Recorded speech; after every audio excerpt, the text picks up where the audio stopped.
Ma fille m'a interdit de venir à son mariage. Quand je lui ai dit « d'accord », elle a fondu en larmes.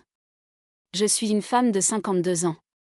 Le jour où ma fille m'a dit que je n'étais pas invitée à son mariage, j'ai cru que mon cœur allait lâcher, mais je me suis entendue lui répondre que j'étais d'accord. C'est au moment précis où j'ai accepté calmement qu'elle a éclaté en larmes. Elle n'a même pas raccroché tout de suite. Je l'entendais respirer de façon saccadée au bout du fil, comme si elle venait de se rendre compte de ce qu'elle venait de dire. Elle s'appelle Léa. C'est mon unique enfant.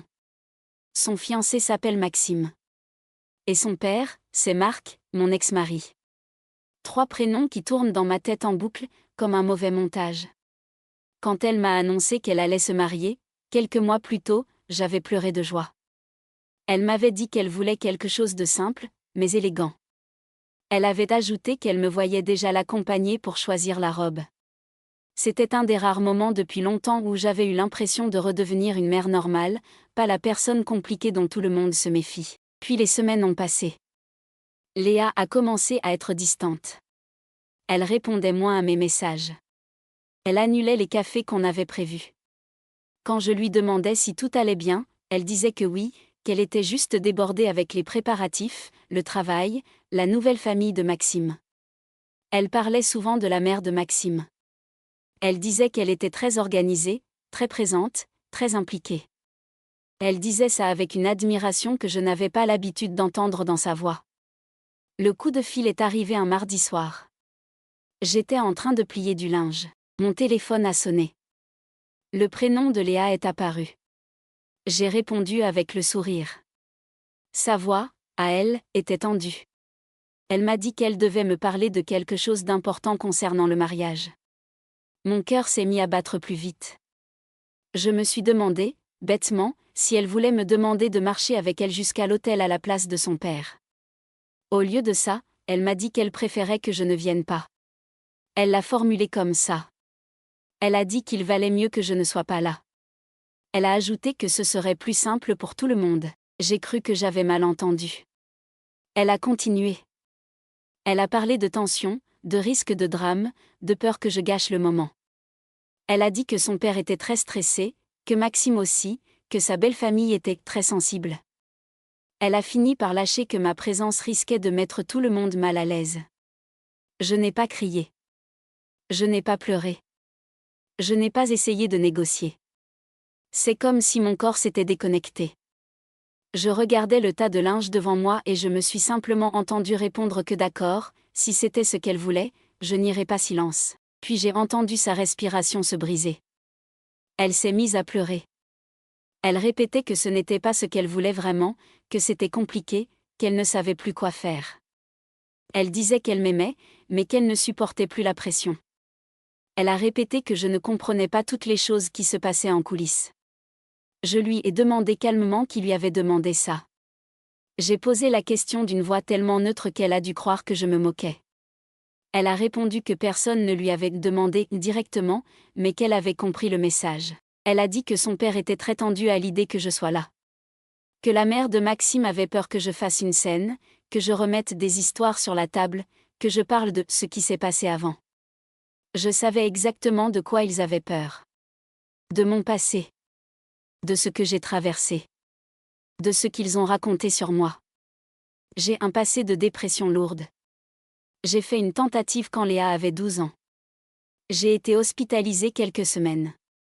À l'époque, j'étais au fond. Je n'en suis pas fière. Mais je me suis soignée. Je me suis relevée. Sauf que pendant ce temps-là, Marc a construit son récit. Il a expliqué à tout le monde que j'étais instable, dangereuse, incapable d'assumer. Il a insisté sur le fait qu'il avait protégé Léa. Je sais qu'une partie de la famille m'a toujours regardée comme un problème ambulant. Même après des années sans incident. Même après avoir suivi toutes mes thérapies, pris mes médicaments, reconstruit une vie simple. Je suis restée la mère fragile. Ce que je savais moins, c'est ce que Marc avait réellement raconté à Léa quand elle était ado.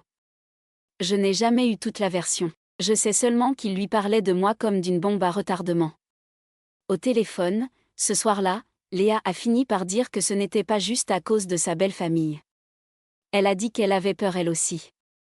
Peur que je dérape, peur que je me mette à pleurer devant tout le monde, peur que je parle de choses dont elle ne voulait plus jamais entendre parler. Elle a parlé de honte. Je l'ai écoutée. Chaque phrase me poignardait. Je sentais la vieille culpabilité remonter. Je me revoyais dans ce lit d'hôpital, à l'époque, en train de me dire que j'avais tout raté. J'avais passé des années à essayer de réparer. Là, j'entendais ma fille m'expliquer que, malgré tout, elle ne me faisait pas confiance pour une journée de sa vie. Alors j'ai dit que d'accord. Que si son bonheur dépendait de mon absence, j'acceptais. Que je n'avais pas envie d'être un poids sur ses épaules. Je me suis entendu dire que je comprenais. C'était faux. Mais je l'ai dit. Et c'est là qu'elle a craqué. Elle s'est mise à sangloter. Elle répétait que ce n'était pas ce qu'elle voulait vraiment, que son père était derrière tout ça, qu'il avait insisté en disant qu'elle devait choisir. Elle a avoué que Marc avait dit noir sur blanc qu'il ne viendrait pas si j'étais là. Que soit c'était lui, soit c'était moi. Et qu'il avait ajouté qu'elle devait réfléchir à qui l'avait vraiment élevé ces 10 dernières années. Je me suis pris cette phrase en plein visage. Après notre divorce, Léa a vécu principalement chez son père. Il avait un meilleur salaire, une maison plus grande, une nouvelle femme rapidement. Moi, j'avais un petit appartement, des horaires instables, mes rendez-vous médicaux. Léa venait un week-end sur 2 et la moitié des vacances. À partir de 16 ans, elle a commencé à moins venir. Elle disait qu'elle avait ses amis, ses projets, son lycée. Je comprenais. Je ne voulais pas la retenir. Mais je voyais bien qu'elle glissait peu à peu du côté de la version de son père. Au téléphone, elle m'a avoué que Marc lui répétait depuis des années que j'allais forcément rechuter un jour. Qu'il fallait qu'elle se protège. Qu'elle devait garder une distance pour ne pas être entraînée dans mes problèmes. J'avais toujours soupçonné tout ça. Mais l'entendre enfin le dire m'a coupé le souffle. Après l'appel, j'ai posé mon téléphone et je me suis assise sur le sol, au milieu du salon. Je n'ai pas pleuré tout de suite. C'est venu plus tard, d'un coup, comme une vague. Je ne pleurais pas seulement parce qu'elle m'avait interdit de venir. Je pleurais parce que je venais de réaliser qu'elle avait passé des années à avoir peur de moi sans me le dire. Les jours suivants, j'ai reçu plusieurs messages. De Léa, qui alternait entre justification et culpabilité. Elle disait qu'elle avait besoin de paix ce jour-là, qu'elle ne voulait pas qu'on parle de mon passé devant Maxime et ses parents. Elle répétait qu'elle avait le droit de se protéger. Puis d'autres messages où elle disait qu'elle se sentait monstrueuse, qu'elle avait l'impression de me tuer en me mettant de côté. J'ai aussi reçu un message de Marc. Très court, très froid. Il disait qu'il espérait que je serais assez mature pour respecter la décision de Léa. Qu'il ne voulait aucun scandale, aucun mail aux invités, aucune scène le jour J. Il ajoutait qu'il avait enfin réussi à stabiliser notre fille, et que ce serait bien que je n'abîme pas tout. Je crois que c'est ce message-là qui m'a fait le plus mal. Il parlait de Léa comme d'un projet qu'il avait mené à bien. Il me parlait comme si j'étais un accident potentiel. Un après-midi, j'ai ouvert tranquillement le site du mariage que Léa avait mentionné quelques semaines plus tôt. Un site avec les infos pratiques, les photos du couple, les indications pour les invités. Je me suis dit que je n'allais pas m'infliger ça, puis j'ai cliqué quand même. Sur la page Notre Histoire, il y avait des photos de Léa et Maxime en voyage, dans des restaurants, devant des monuments. En dessous, un paragraphe racontait qu'ils s'étaient rencontrés grâce à des amis, que ça avait été une évidence, qu'ils s'étaient soutenus dans les moments difficiles. Les moments difficiles, c'était en partie moi, je le savais. J'ai défilé jusqu'en bas. Il y avait un encadré aux nos parents. Côté marié, c'était marqué, Marc et Sophie, qui m'ont soutenu et porté toute ma vie. Sophie, c'est la nouvelle femme de Marc. À aucun moment mon prénom n'apparaissait. Pas même en petit. Pas même entre parenthèses. Léa m'avait effacé de sa présentation officielle. Sur le site qu'elle avait envoyé à tous leurs invités. J'ai senti un vertige. Je suis restée bloquée sur ces quelques mots. J'ai relu 3 fois la phrase. C'est comme si quelqu'un avait signé devant tout le monde le fait que je ne faisais plus partie de sa vie. J'ai fermé l'onglet et j'ai posé ma tête dans mes mains. Dans ma tête, j'entendais encore la voix de Léa en pleurs au téléphone. Elle disait qu'elle m'aimait, qu'elle ne voulait pas me faire du mal. Pendant ce temps-là, sur l'écran, je n'existais plus. Le soir même, j'ai reçu un message d'une cousine. Elle m'a demandé si j'avais vu le site du mariage. Elle a ajouté qu'elle trouvait bizarre que je ne sois pas mentionnée, mais qu'elle supposait que c'était moi qui avais voulu rester discrète. Elle a précisé qu'elle espérait que tout allait bien entre Léa et moi. Je n'ai pas répondu. Je me suis couchée avec une seule idée, quelque chose clochait plus profondément que ce que je croyais. Ce n'était pas juste une décision de Léa pour une journée. C'était une réécriture complète de notre histoire. Je crois que c'est à ce moment-là que j'ai commencé à avoir peur d'une chose précise. La peur que Marc ait transformé la réalité au point que ma fille soit sincèrement convaincue que je ne suis pas une bonne chose dans sa vie. 2 jours plus tard, j'ai reçu un mail que je n'attendais pas. Un message de la mère de Maxime. Elle m'écrivait qu'elle espérait que je comprenais la situation, qu'elle ne voulait pas de conflit, qu'elle pensait que tout le monde devait respecter la santé mentale de Léa. Elle insistait sur le fait que Léa était très fragile ces temps-ci, qu'elle n'avait pas besoin de tension supplémentaire. Elle me demandait de ne pas revenir sur le passé si jamais je croisais quelqu'un de leur famille. En lisant ce mail, j'ai compris que mon image avait été soigneusement installée dans la tête de tous ces gens. J'étais la source de problèmes. J'étais le risque. Je n'étais même plus une personne. J'étais un dossier. J'ai essayé de me rappeler ce que j'avais fait pour mériter ça depuis 10 ans. À part un épisode de maladie mentale que j'avais assumé, traité, réparé, il n'y avait rien. J'avais été discrète, prudente, presque effacée pour ne pas déranger. Le jeudi soir, Léa m'a envoyé un dernier message vocal. Elle disait qu'elle avait pris sa décision et qu'elle s'y tiendrait. Mais à la fin, sa voix a craqué. Elle a ajouté une phrase qui m'a glacée. Elle a dit qu'elle avait peur qu'un jour, son propre enfant lui reproche de m'avoir tenue à distance, qu'elle ne savait plus si elle protégeait sa vie ou si elle devenait comme son père. Je me suis couchée avec cette phrase-là. Le lendemain matin, très tôt, mon téléphone a sonné. C'était un numéro inconnu. Quand j'ai décroché, j'ai entendu la voix de Marc. Il m'a dit qu'il fallait qu'on se voie. Il a ajouté que sinon, les choses allaient se passer d'une façon qui ne me plairait pas. Je ne savais pas encore que ce rendez-vous allait me révéler quelque chose de bien plus violent que le fait d'être effacé d'un site de mariage. Il allait m'expliquer ce qu'il avait vraiment raconté à notre fille sur moi. Et pourquoi, au fond, elle m'avait interdit de venir. Je l'ai rejoint dans un café près de son travail. Marc était déjà assis, une tasse vide devant lui, la jambe qui bougeait sans arrêt. Il avait ce regard fatigué et dur que je lui connais depuis qu'il a refait sa vie. Il m'a salué à peine. Il m'a dit qu'il voulait aller droit au but. Il m'a expliqué qu'il avait longuement parlé avec Léa ces derniers mois. Qu'elle avait commencé sa thérapie à lui, de son côté. Qu'elle avait voulu comprendre son enfance, ce qui s'était passé entre nous. Il m'a dit qu'il en avait profité pour lui dire la vérité. Je lui ai demandé ce qu'il appelait la vérité. Il a répondu qu'il lui avait expliqué que j'avais toujours été instable. Que même avant ma tentative, j'avais des comportements imprévisibles. Que j'étais souvent froide, distante, obsédée par le contrôle, puis soudain effondrée. Il a ajouté qu'il lui avait raconté des scènes où je criais, où je pleurais, où je claquais la porte. Ce qu'il disait n'était pas complètement faux. Mais c'était tronqué. Arraché de son contexte. Il présentait les choses comme si j'étais un volcan permanent. Il oubliait de dire qu'à l'époque, il me trompait, qu'il rentrait à n'importe quelle heure, qu'il disparaissait sans prévenir. Il oubliait de mentionner qu'il me faisait passer pour folle dès que je réagissais. Puis il a lâché un autre morceau. Il a dit qu'il avait parlé à Léa de ma tentative. Qu'il lui avait raconté ça comme un acte de lâcheté. Il a dit qu'il lui avait expliqué que ce jour-là, j'avais choisi de partir au lieu de penser à ma fille. Qu'il avait dû gérer tout seul, qu'il avait dû rassurer Léa, l'emmener à l'école, faire semblant que tout allait bien. Je me souvenais de ce jour-là d'une façon très différente.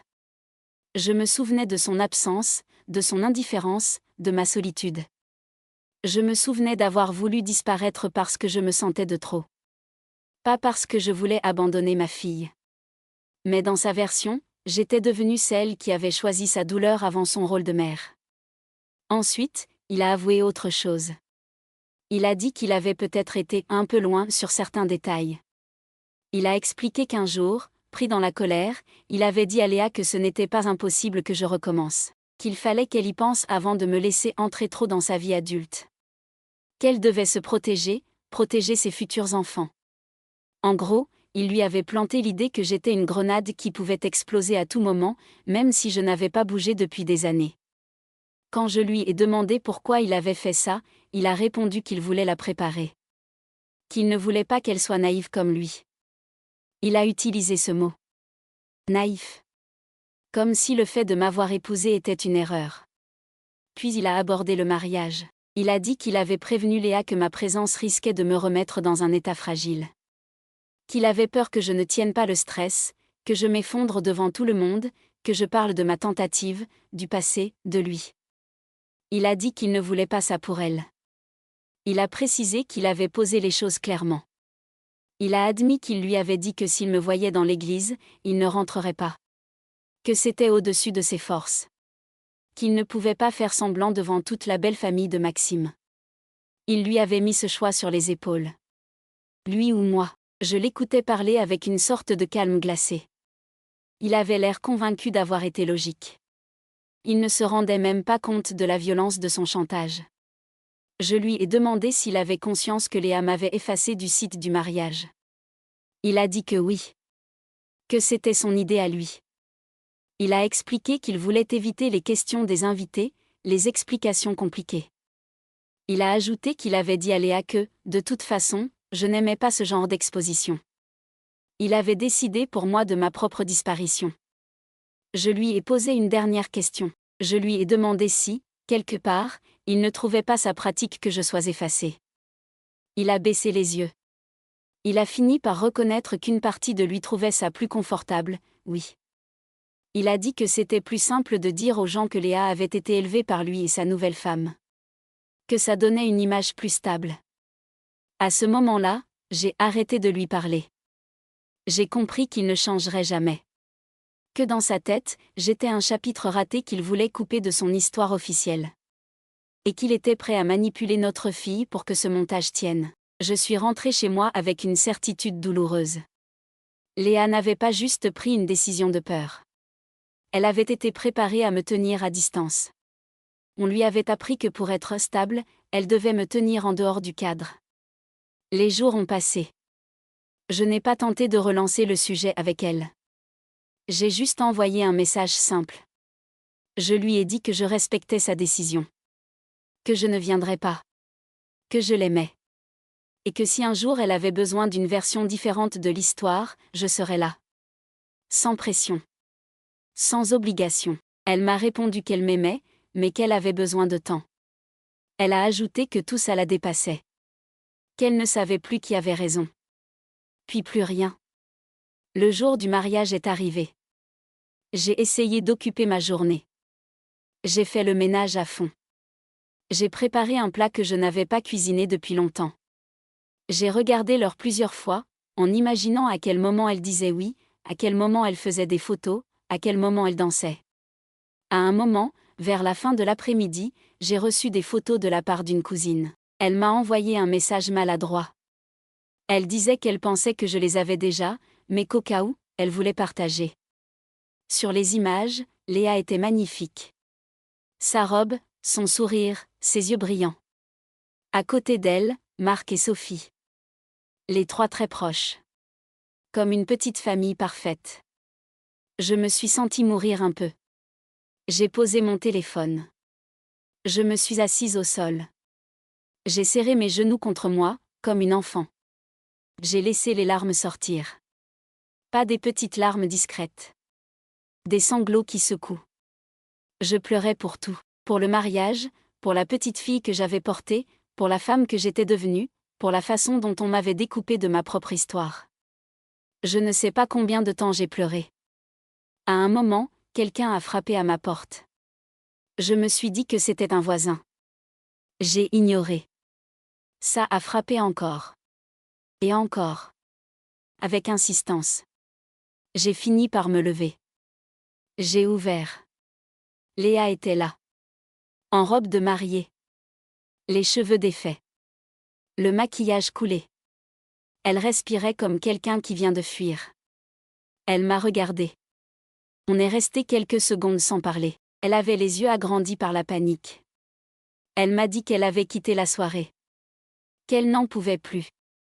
Qu'elle ne savait plus ce qu'elle faisait là-bas depuis le début. Elle a ajouté qu'au moment où elle avait prononcé ses vœux, elle avait pensé à moi, absente, chez moi, validant sa décision en silence. Elle m'a expliqué qu'à la sortie de la cérémonie, une des tantes de Maxime lui avait demandé pourquoi sa mère n'était pas là. Que son père avait répondu devant tout le monde que sa mère était trop fragile pour ce genre d'événement. Que c'était plus simple comme ça. Elle a raconté qu'elle avait senti une colère monter. Que tout d'un coup, elle avait vu ce tableau de loin. Elle, la mariée parfaite. Son père, l'homme solide. Sophie, la belle-mère douce. Et moi, le fantôme problématique qu'on avait effacé pour ne pas faire tache sur les photos. Elle a dit qu'elle avait fini par sortir prendre l'air. Que Maxime l'avait rejoint. Qu'il lui avait dit que son père avait raison, que ce n'était pas la peine de compliquer les choses. Qu'il espérait que je ne me pointerais pas quand même à la soirée. Léa m'a regardée. Elle m'a dit qu'à ce moment-là, elle avait compris qu'elle était en train de construire sa vie sur la même structure que son père. Du contrôle. Des coupes propres. Des gens effacés pour l'image. Elle a ajouté qu'elle avait eu peur. Pas peur de moi. Peur de devenir comme lui. Elle est montée jusqu'à chez moi en robe de mariée alors que la fête battait son plein. Elle avait laissé tout le monde là-bas. Elle m'a dit qu'elle avait pris un taxi sans prévenir. Elle s'est effondrée sur mon canapé. Elle a répété qu'elle était désolée. Qu'elle avait honte. Qu'elle ne savait plus quelle version de l'histoire était vraie. Elle a pleuré comme une enfant. Elle disait qu'elle se souvenait de moi en train de lui faire des crêpes, en train de lui tenir la main quand elle avait peur la nuit, en train de lui expliquer mes médicaments sans mentir. Elle m'a avoué que pendant des années, elle avait choisi d'oublier ces souvenirs-là parce que c'était plus simple de croire la version de son père. La version où j'étais la menace, le danger, le poids. Parce que cette version justifiait qu'elle reste loin de moi sans culpabiliser. Elle m'a demandé pourquoi je lui avais dit d'accord au téléphone. Pourquoi je n'avais pas crié, pas supplié. Je lui ai répondu que toute ma vie, on m'avait reproché d'être un problème. Que je ne voulais plus me battre pour une place dans une histoire où on avait décidé que j'étais le mauvais personnage. Que je préférais me retirer que de m'imposer. Elle s'est mise à pleurer encore plus. Elle m'a dit que c'est justement ça qui l'avait brisée. Le fait que j'ai accepté. Elle s'attendait à ce que je me batte. À ce que je refuse. À ce que je me comporte comme la figure instable qu'on lui avait décrite. À la place, je m'étais effacée. Et c'est là qu'elle avait vu que quelque chose n'allait pas. On a parlé longtemps. Je ne lui ai pas repeint le passé en rose. Je lui ai parlé de ma maladie. De ma tentative. De mes erreurs. Je n'ai rien minimisé. Mais je lui ai aussi parlé du contexte. De la solitude. Des manipulations. Du rôle de son père. Elle m'écoutait avec une attention que je n'avais pas vue depuis qu'elle était adolescente. Et puis elle a dit une phrase qui m'a frappée. Elle a dit qu'elle m'avait interdit de venir pour se protéger. Qu'en réalité, elle avait juste protégé le récit de son père. Qu'elle avait choisi ce qui l'effrayait le moins. Que ce qui l'effrayait le moins, c'était de me sacrifier moi, pas lui. Je ne lui ai pas dit de quitter son mariage. Je ne lui ai pas dit de retourner y courir.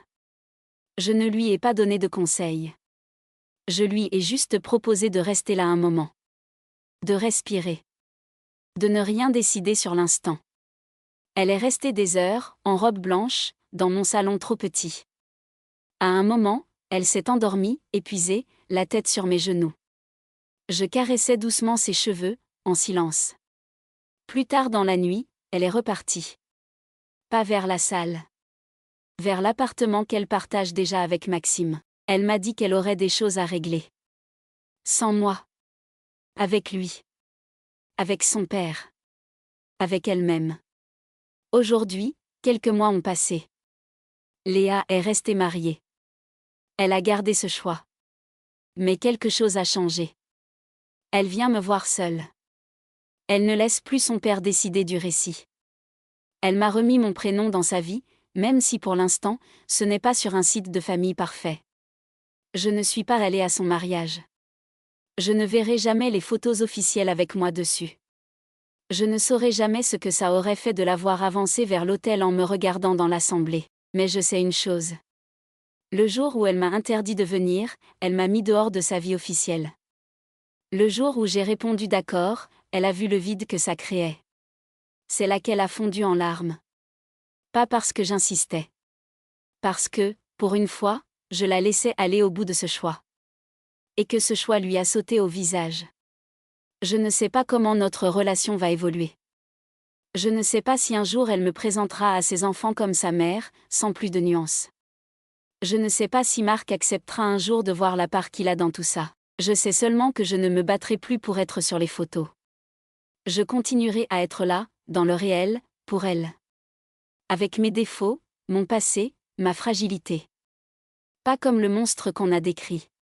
Pas comme la sainte qu'on pourrait imaginer pour compenser.